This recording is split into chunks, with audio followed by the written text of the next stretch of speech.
Good morning, students. I am your science teacher, Mrs. Ritu Saxena. Today, in this video, I am going to teach you Chapter 15 Improvement of Food Resources.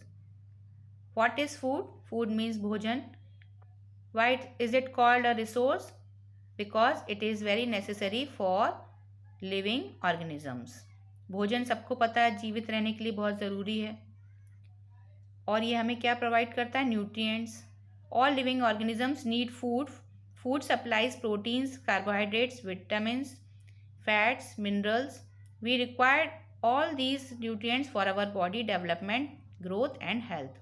Food सबको पता है nutrients provide करता है, तो एक balance diet में ये सब चीज़ें होना चाहिए. कौन कौन सी? कार्बोहाइड्रेट, प्रोटीन्स, वाइटामिन्स, मिनरल्स, और जिनसे हम जीवित रह सकते हैं, हमारी बॉडी ग्रोथ कर सकती है और हमारी हेल्थ भी अच्छी रह सकती है. How do we get food? Food हमें कैसे प्राप्त होता है? वेजिटेरियन लोग जो होते हैं वो क्या खाते हैं? सब्जी, फल. और जो नॉन वेजिटेरियन होते हैं वो लोग क्या खाते हैं ना? मीट, अंडा, मछली. तो दोनों ही प्रकार के लोगों के लिए फूड कहाँ से मिलता है? Both plants and animals are major sources of food for us. We obtain most of the food from agriculture and animal husbandry. हमें जो भी भोजन प्राप्त होता है जो वो या तो खेती करके प्राप्त होता है, कृषि करके, या फिर हमें पशुपालन करके प्राप्त होता है. तो एग्रीकल्चर एंड एनिमल हस्बेंड्री से हमें भोजन प्राप्त होता है. Why do we need improvement in food resources? अब इस चैप्टर का नाम है इम्प्रूवमेंट इन फूड रिसोर्सेज. जो भोजन के रिसोर्स हैं उनका इम्प्रूवमेंट करना है. तो क्यों ज़रूरत है ऐसा इम्प्रूवमेंट करने की? India is the second populous country in the world. Our population is more than 1 billion people. So to feed this population, we need to grow more. This can be done by farming on more land, but India is already intensively cultivated. Therefore, it is necessary to increase the quantity and quality of food. Bharat की जो जनसंख्या है वो बहुत ज़्यादा है.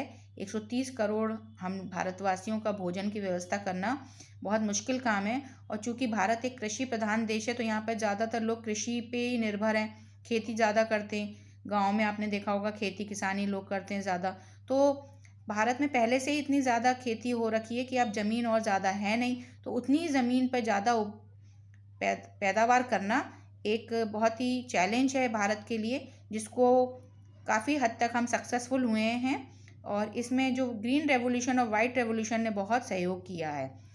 What is green revolution? We have had the green revolution which contributed in increased food grain production by advanced agricultural practices in 90s by Dr. M.S. Swaminathan. Doctor M S Swaminathan ने green revolution करके फसलों की जो पैदावार है उसको बहुत ज़्यादा बढ़ा दिया. इंडिया ने इतना प्रोडक्शन हुआ जिससे कि हमें एक्सपोर्ट करने का भी हमको एक मौका मिला. हम अपनी जो फसलें हैं, क्रॉप्स हैं, उनको दूसरे देशों में भेजने लगे. And what is white revolution? We have also had the white revolution which led to more efficient use and production of milk and milk product. For example, Amul brand came into existence due to white revolution in Gujarat by Dr. Verghese Kurian. Doctor Verghese Kurian ने गुजरात में Amul brand की शुरुआत की. वो कैसे हुई? जो milk products हैं जैसे कि पनीर, मक्खन, दूध, डेयरी प्रोडक्ट जिन्हें कहते हैं हम, वो उनका प्रोडक्शन बहुत बढ़ गया और लोगों को पता चला कि कैसे दूध की जो पैदावार है वो बढ़ानी है बाय साइंटिफिक मेथड्स. सो ये दोनों रिवोल्यूशन ने भारत में काफ़ी ज़्यादा प्रोडक्शन बढ़ा दिया, खेती से भी और एनिमल हस्बेंड्री से भी. इस प्रकार जो हरित क्रांति और श्वेत क्रांति हैं वो भारत को आत्मनिर्भर बनाने में बहुत इम्पॉर्टेंट हुई. Now we will discuss about the methods of agricultural practices.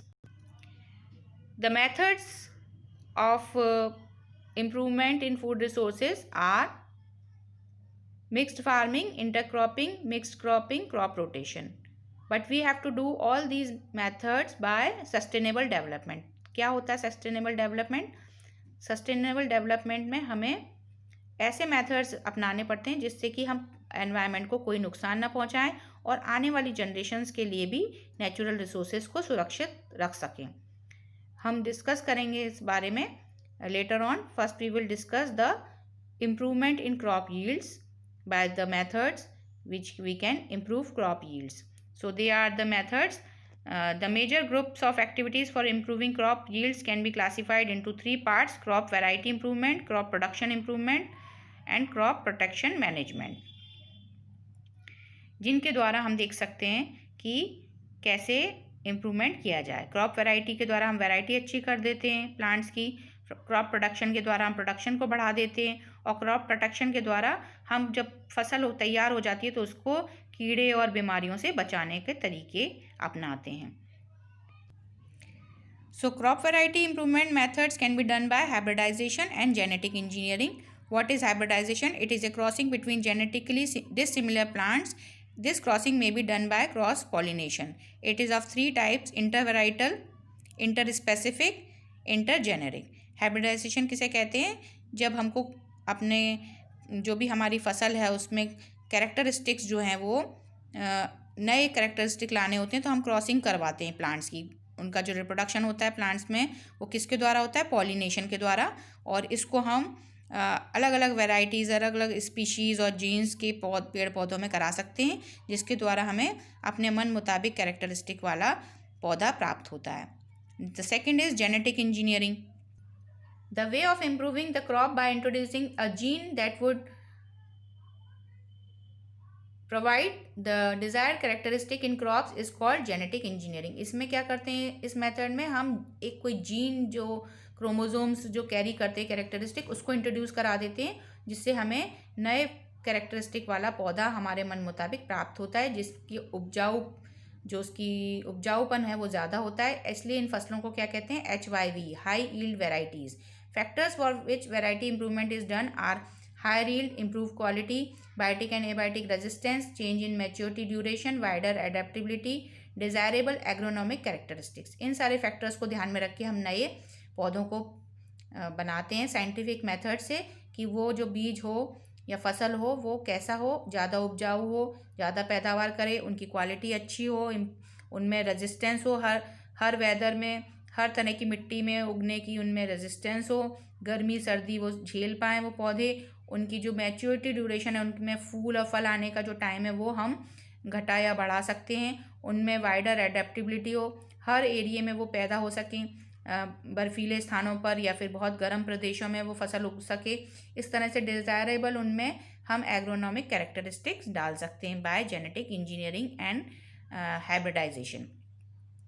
Next topic is crop production management. इसमें हम देखेंगे कि प्लांट्स को कौन कौन से न्यूट्रिशन चाहिए होते हैं. तो इस प्रकार से 16 न्यूट्रिशन चाहिए होते हैं प्लांट्स को. By air they get carbon and oxygen, by water they get hydrogen and oxygen, and by soil they get macronutrients and micronutrients which are as following. Macronutrients जिन्हें ज़्यादा मात्रा में प्लांट्स को चाहिए वो हैं nitrogen, phosphorus, potassium, calcium, magnesium, sulphur. And micronutrient जो plants को कम मात्रा में चाहिए वो हैं iron, manganese, boron, zinc, copper, molybdenum and chlorine. तो ये न्यूट्रिशन देते हैं प्लांट्स को न्यूट्रिएंट्स, और प्लांट्स की अच्छी पैदावार के लिए ये रिस्पॉन्सिबल होते हैं. Next topic is manure and fertilisers. Manure किसे कहते हैं? खाद, जिन्हें हम कहते हैं हिंदी में खाद, वो मैन्योर्स हैं. ये कैसे बनते हैं? Manures contains large quantities of organic matter, humus which supplies nutrients to the soil. Manure is prepared in farms by the decomposition of animal excreta and plant waste. तो जितना भी एनिमल एक्सक्रीटा, काऊ डंग वगैरह होता है, प्लांट के waste होते हैं, पत्तियाँ सूखी हुई है ना, उनके डिकम्पोजिशन से खाद बनाई जाती है, और ये किसान खुद ही बना सकते हैं. ये कितने प्रकार की होती है? This is manure are of 3 types: green manure, compost and vermi compost. Let us discuss them. Green manure. Some plants like sun hemp or guar are grown and then mulched by ploughing them into the soil. These green plants thus turn into green manure which helps in enriching the soil in nitrogen and phosphorus. जो green manure होती है कैसे बनाई जाती है? जो सन hemp और ग्वार पौधे हैं वो खेतों में उगाते हैं, फिर उनको खेतों में ही दबा देते हैं, जिससे कि वो ग्रीन मैन्योर बन जाते हैं और ज़मीन के अंदर नाइट्रोजन और फॉस्फोरस की मात्रा बढ़ा देते हैं, और इस प्रकार पौधे की ग्रोथ अच्छी होती है. नेक्स्ट है compost and vermi compost. Compost खाद किसे कहते हैं? जिसमें कि ग्रीन वेस्ट, प्लांट वेस्ट को डिकम्पोजिशन के द्वारा गड्ढों में तैयार किया जाता है, और यदि इसमें अर्थ फॉर्म मिला दिए जाते हैं तो इसकी जो प्रोसेस है ये फास्टर हो जाती है, जिससे इसको क्या कहते हैं? Vermi compost. तो ऑर्गेनिक फार्मिंग आपने सुना होगा आजकल की जाती है, जिसमें कि हम मैन्योर और बायो पेस्टिसाइड्स का यूज़ करते हैं, केमिकल्स का यूज़ बिल्कुल नहीं करते हैं।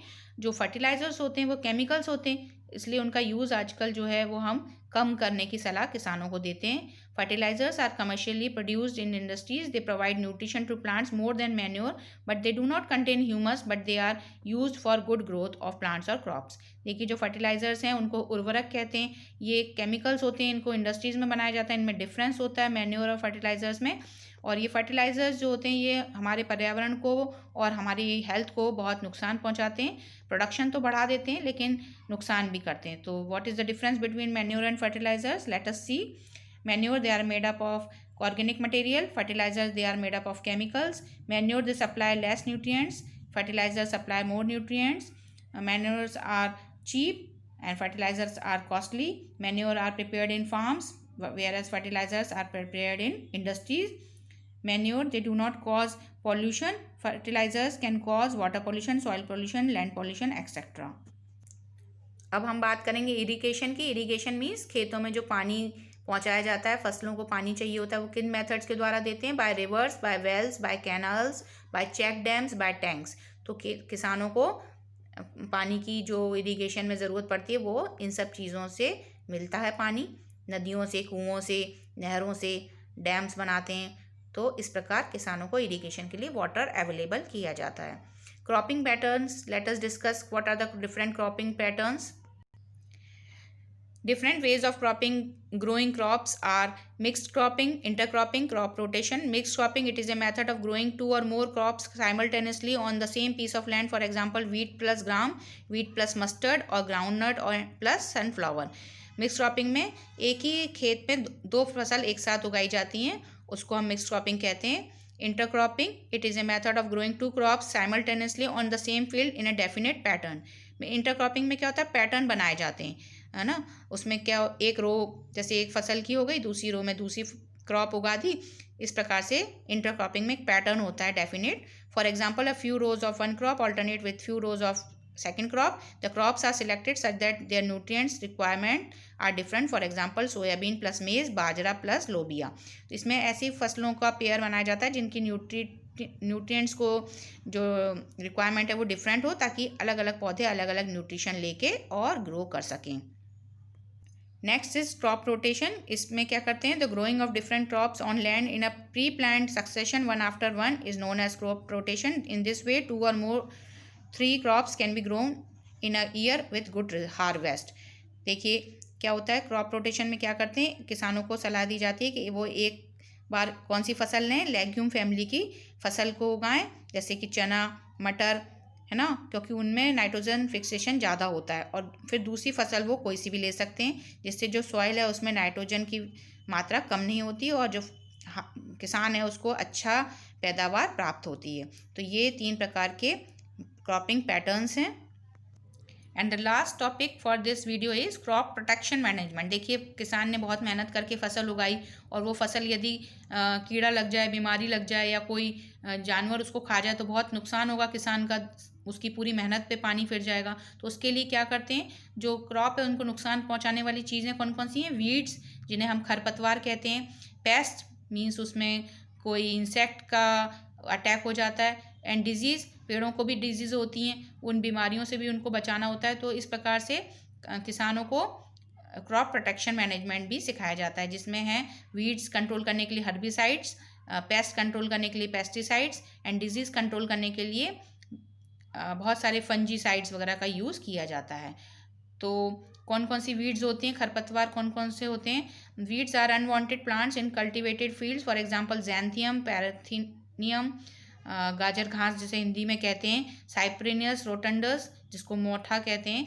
तो ये खेती किसानी करने वाले लोगों को ये सब पता होता है और वो इनके निवारण के लिए बहुत सारे उपाय करते हैं, जिससे कि उनकी फसल बची रहती है और उनको अपनी मेहनत का उचित दाम और अच्छा पैसा मिलता है।